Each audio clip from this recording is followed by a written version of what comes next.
First of all, the daring move to go bowling with sandals on. I don't know if I've seen that before. With sandals? I'm a pro. Yeah. It's easy. Could you tell us a little bit about the tweet you shared earlier today about the California bill that is having a difficult time going through? Yeah, that's a great question, Dave. That rule, I think, with SB 731, something like that. It basically prohibits police from, having immunity from breaking the law and not getting in trouble. So obviously that's coming. It's hard to get passed right now, but we're just trying to push it through, trying to make real change.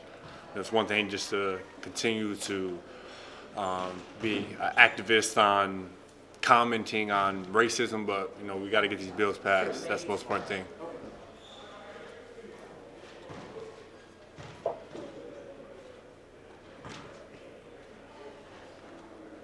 We'll take a couple here.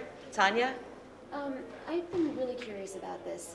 There are police around, that that are people that have been former cops or current cops that you guys work with that do security, that do other things.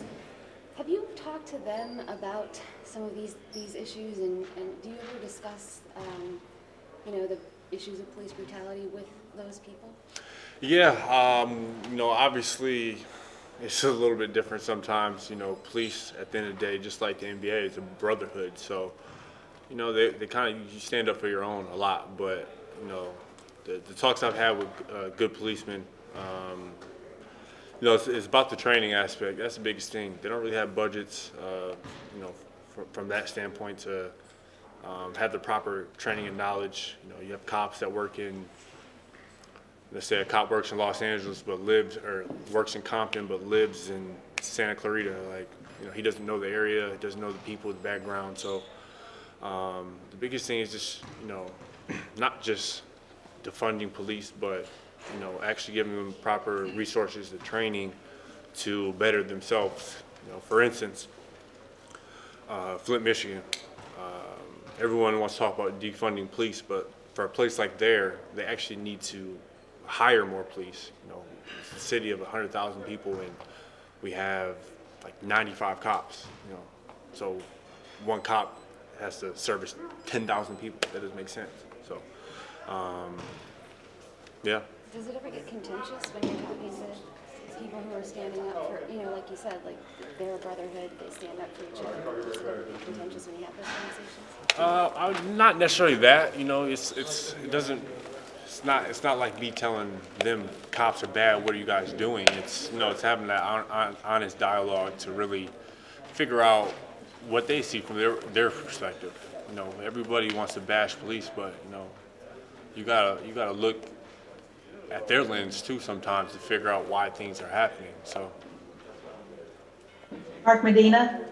Hey Kyle, to the point with the agreement that the league made with you guys about creating that social justice coalition, what's your outlook on to what extent the teams can help push for local governments to pass police reform legislation? It's going to be bigger than just NBA teams. Everyone. Obviously we take a big stand into it, and we can't necessarily be held accountability to doing all this by ourselves, and even with teams.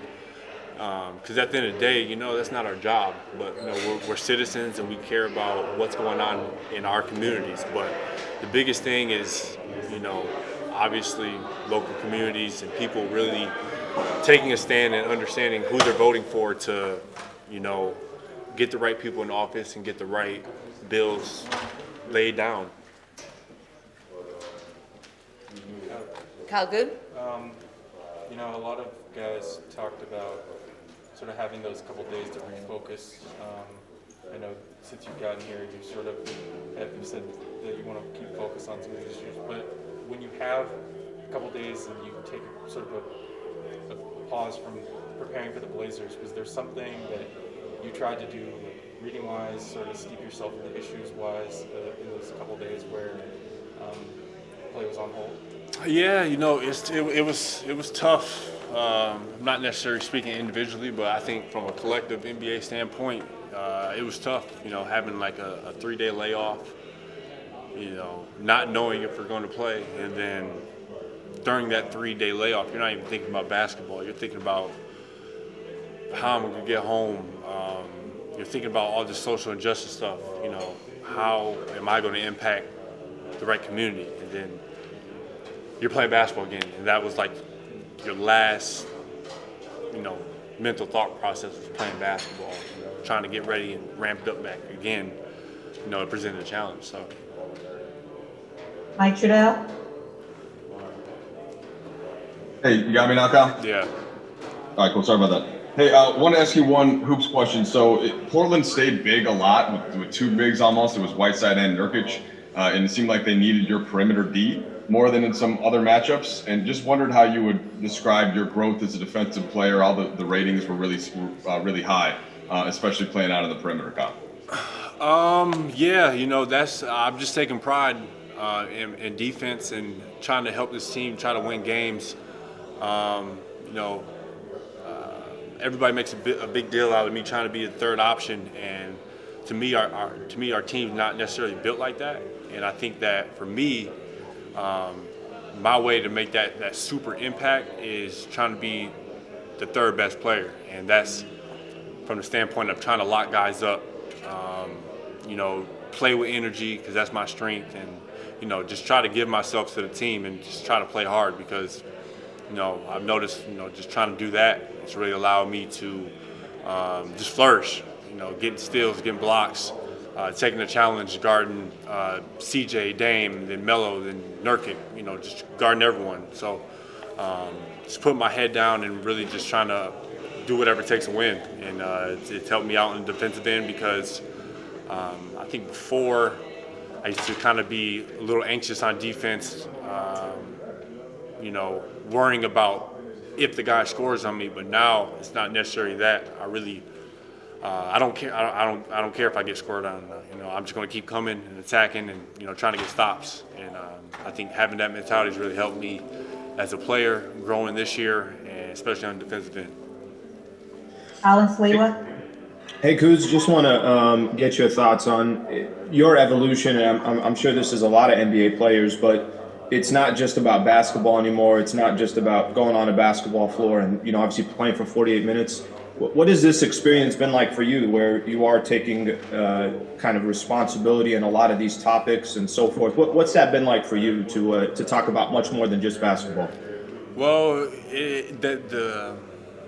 I think over the past decades of basketball players, that's all we've kind of ever been was just basketball players. That's all we focused on. Just trying to bring enjoyment to fans and basketball fans across the world, and rightfully so. That's our job. But at the same time, people need to realize that, we're amongst the community too. We care about what's going on in our communities and where we live and where other people live because we're human. People that label us as basketball players forget the aspect of humanity and act as if we're just, part of a circus or a show to entertain. But there's a lot of us that actually care about, why the country is doing so bad right now, why it's so divided. A lot of things of that nature that, we feel like we have to stand up for because we have a platform and there's a lot of people in this country that aren't heard. There's a lot of people from the ghetto. There's a lot of people from middle America and Kansas and Nebraska that nobody ever hears about. And for us, we understand that we have that access and that platform and responsibility to do that for people across the country. So that's why we care about politics, because we live in the same communities as you do, and that's our job, being a part of humanity. So. Last question on my end is Melissa. Hey Kyle, after everything that happened last week, I'm curious, do you feel like there's sort of a renewed sense of, okay, this is why we're here, and we have a clear sense of, yes, we actually chose, we want to stay and we want to play basketball, and we have a clear sense of what we're going to do in terms of fighting for social justice? Is there sort of like a new sense of like reinvigoration? Well, I want to take a step back from people saying, or even players thinking that we're here because of social justice, and that's not true at all. We're here to play basketball. That's our job. That's how we make our livings. Plain and simple. But the social justice issue, that's an everyday thing. That's a lifestyle thing. That's the misconception. We're not here to fight social justice. We're here to raise awareness, but not fight it. That's an everyday thing. You hear Martin Luther King, Malcolm X, so many guys, they've all said before us. Kareem has told us this. They've been fighting for social injustice and racism their entire life. That's a lifestyle, and that's kind of what I have to say on that. So, Allie? I think we have one more, last one for Kyle. Kyle Goon for Kyle. I actually do have a basketball question too. Yeah. You guys had such a, maybe except for the last game, a really good series defensively against Dame and CJ and Melo. This next series, whoever it's going to be, OKC gave you a bunch of physical games, and Harden and Russ are problems for anybody. How much does the series you just had play into your guys' confidence and maybe your individual confidence in guarding one of those guys in the next round? Super important. I think from an individual standpoint that, every series is a chance for me to get better. Every series, my main job right now is to just come in, bring energy, and defend at a high level. And being able to guard, the great guards that Portland has is only going to help me guard the great guards that Houston has. And then coming into whoever else we play, it doesn't matter. So, it's all a stepping stone to getting better, and especially for us, it was huge. A lot of people said that we couldn't guard the three. We didn't really have dynamic perimeter defense, and we showed people that we did that. We held them to. Obviously, in bubble play, they averaged 121 points, and they probably averaged around 100 for last series. So, it helps. It helps. To follow up, when you look at your own individual defense on film from this last series, is there something you're doing defensively that you're like, a couple months ago, I did this better in this series than I would have a couple months ago? I don't know. I just take it personal. I get pissed when I get scored on. I don't want to be scored on, and that's just my whole mindset. I'm just trying to be a dog out there, stop guys, so we can get on a break and come home, have a nice glass of wine with a win.